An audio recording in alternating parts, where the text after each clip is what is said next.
Okay, 1.3 is surface area. We're going to go slow through this and slowly build upon it. The textbook moves really fast, so the first part of your homework will be just done with handouts I give you, and then move into the textbook work at the end. So the first part of this will be surface area of a rectangular prism and a triangular prism, and we'll move on from there. So the first part, knowing what surface area actually is.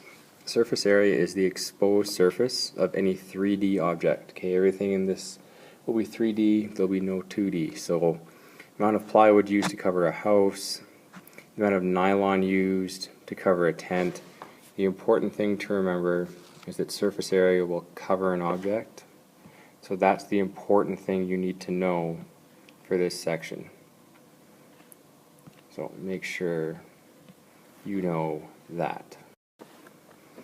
Okay, so there'll be 3 things you're asked to do at each step now. The first one is to identify the faces on any solid you have. Okay, part 1. You need, and it'll be simple in this house, it'll be basic rectangles, circles, triangles. So you need to identify them and list the dimensions. Then, calculate the area for each one using the area formulas. I will always give you a formula sheet so you don't need to memorize anything. And the last part, combine them, add them all together to get your total surface area. So we're going to look at 2 examples. Here's the first one. So a rectangular prism with dimensions of 12 by 3 by 6.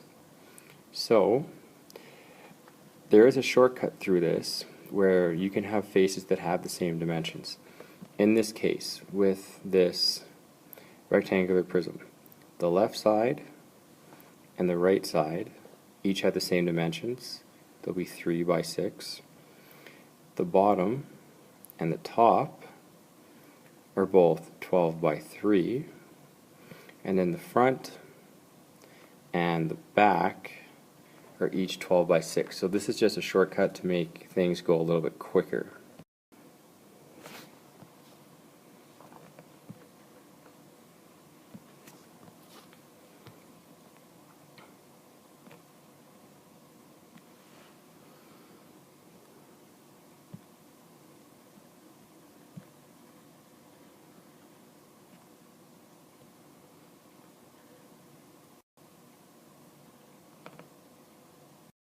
So the first step is to draw all of your faces. So remember, our shape looked like that. And this was 12 by 3 by 6. So the 2 sides are each 3 by 6 every time. The front and the back are 12 by 6. And lastly, the top and the bottom are 12 by 3. Each of them are multiplied by 2 because there's 2 of each. This just makes the formula you have to do after a lot quicker and easier to manage. So, what your formula looks like, and we'll go through this step by step. If it helps, you can list the shapes you have, so rectangles. If you don't like writing the words, you could draw pictures. You could put just R, you could put rec. You guys had numerous different ideas in class. I don't require the first step. Okay, this second step you do require to write down for marks. So area of a rectangle is length times width. You have 2 of each rectangle, so you need 3 area equations. The second step that is required is substituting the numbers in. So you have a rectangle that is 3 centimeters by 6 centimeters. Another one that is 6 by 12, and finally one that is 3 by 12, and each one is multiplied by 2. Don't forget that. From there, each rectangle then has separate areas of 36, 144, and 72.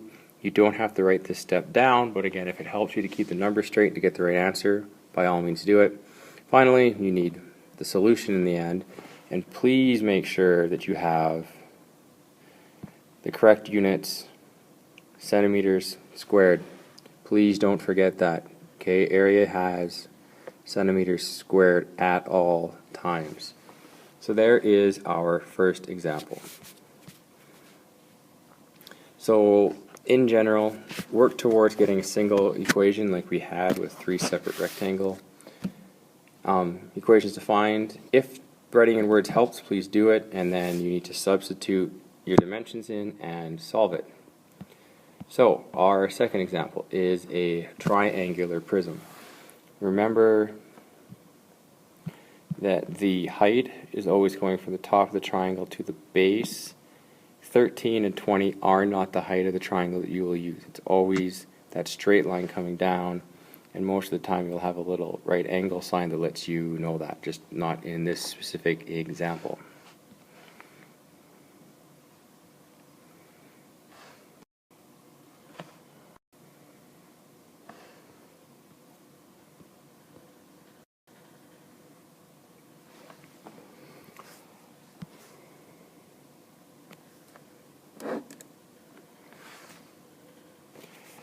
So you have 4 faces this time. You'll have 2 triangles, so a height of 10, a base of 26, and then you have 3 separate rectangles here.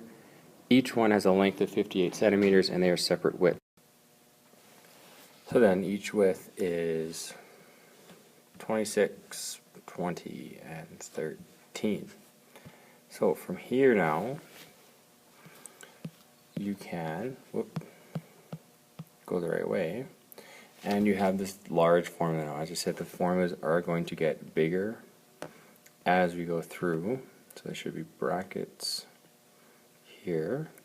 So 2 triangles plus a rectangle plus a rectangle plus a rectangle. So area of a triangle is, of course, base times height divided by 2, and then the area of a rectangle again is length times width, each times the length. So this gives you 1 mark. Second mark, substitute everything in. Again, if you are looking for shortcuts and ways to get through this faster, dividing by 2 and multiplying by 2 is the same thing. You can just cancel that and just multiply 10 by 26. This 4th step just keeps all the numbers there for you to refer to, but isn't for marks. And then the last step, again, answer with correct units will get you full marks. So finally, just for every question you see right now, you need to do a sketch. So sketch each face, put the dimensions in, write the equation out. If you want to use Word, you can, but it is optional. Just make sure you do have the formula, and then substitute and solve with the correct units and make sure it's squared, centimeters squared, meters squared. That sort of thing. The homework was a handout that is currently on the website. You can go through. The answers are on the last page, and the next step will be cylinders.